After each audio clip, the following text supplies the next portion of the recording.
இங்கே இருக்கக்கூடிய மழை வெள்ளத்தை பார்ப்பதற்கு ஃபைனான்ஸ் மினிஸ்டர் நிர்மலா சீதாராமன் அவர்கள், நிதியமைச்சர், ஒன்றிய நிதியமைச்சர் அவர்கள் வருகிறார். அவரோடு அனுப்பப்பட்டது தமிழகத்தின் நிதியமைச்சர் அவர்கள். இங்கே வந்து பல பகுதிகளை சுற்றி பார்த்துவிட்டு அவர் ரொம்ப அக்கறையா விசாரிச்சது அந்த கோயிலை சுத்தி இருக்கக்கூடிய அந்த தெருக்கள் சகதியாக இருக்கிறது. அங்க இருக்கக்கூடிய குருக்களுக்கு என்ன சம்பளம் கொடுக்கறாங்க? உண்டியல்ல காசு போடாத, உனக்கு எப்படி காசு கொடுக்கணுமோ என்ன அரசாங்கத்துக்கு போய்டும் நினைக்கிறாங்க. அரசாங்கத்துக்கு போகாது அம்மையாரே, அது கோயிலுக்கு தான் போகும். உண்டியல்ல காசு போடாத.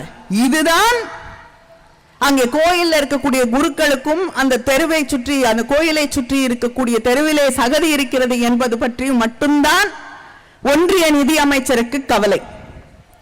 இங்கே மக்கள் என்ன பாடுபட்டு கொண்டிருக்கிறார்கள், வாழ்வாதாரம் அழிந்திருக்கிறது, அடுத்த வேளை உணவுக்காக தவித்துக் கொண்டிருக்கிறார்கள், வியாபாரம் நசிந்து விட்டது.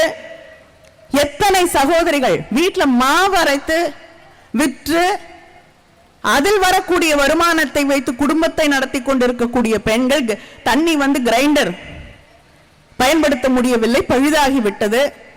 மாற்றுத்திறனாளிகளோட வண்டி எல்லாம் பழுதாயிருச்சு. சின்ன சின்ன கடைகள் வைத்திருக்கக்கூடியவர்கள் தண்ணி அதுல இருக்கக்கூடிய அத்தனை பொருட்களும் அழிந்து விட்டது. சிறு குறு தொழில் செய்து கொண்டிருக்கக்கூடியவர்கள் முதல்லயே ஜிஎஸ்டியால மிகப்பெரிய அளவில் பாதிக்கப்பட்டிருக்காங்க.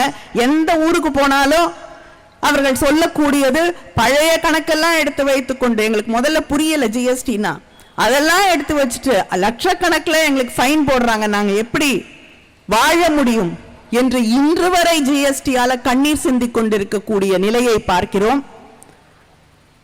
அந்த சிறு குறு தொழில் செய்து கொண்டிருக்கக்கூடியவர்கள் பாதிக்கப்பட்டிருக்கிறார்கள். ஆனால் ஒன்றிய அரசிலிருந்து அனுப்பப்பட்ட பிரதிநிதியாக வந்த அம்மையார் நிர்மலா சீதாராமன் அவர்களுக்கு குருக்களுக்கு என்ன சம்பளம் என்பதில் மட்டும்தான் அக்கறை இருந்தது. இதுவரைக்கும் ₹1 கொடுக்கல. இதுவரைக்கும் தரப்பட்ட பணம் எல்லாம் தமிழ்நாடு அரசு, நம்முடைய முதலமைச்சர் அவர்கள், திராவிட முன்னேற்ற கழக ஆட்சி தந்தது. நாங்க கொடுத்த பணத்தை எடுத்து கொடுக்குறீங்கன்றாங்க. நாங்க கொடுத்த பணத்தை நீ எடுத்து வச்சுக்கிட்டு எங்களுக்கு திருப்பி கொடுக்க மாட்டேங்கிறியே, அப்ப இதுக்கு பேர் என்ன? என்ன சொல்லுவோம்? என் பணத்தை திருப்பி கொடுக்கறேன்னு சொல்லி வாங்குறீங்க இல்லையா? திருப்பி கொடுக்க மாட்டேங்கிறீங்க. எத்தனையோ தடவை கேட்டாச்சு, ஆனா வரல. அந்த பணத்தை வச்சிட்டு இருக்கோம். உங்களுக்கு பேர் என்ன? என்ன? இதுதான் அவர்களுக்கு தெரிந்த நேர்மை, நியாயம். செய்திகளை உடனுக்குடனும் துல்லியமாகவும் தெரிந்து கொள்ள சப்ஸ்கிரைப் பண்ணுங்க.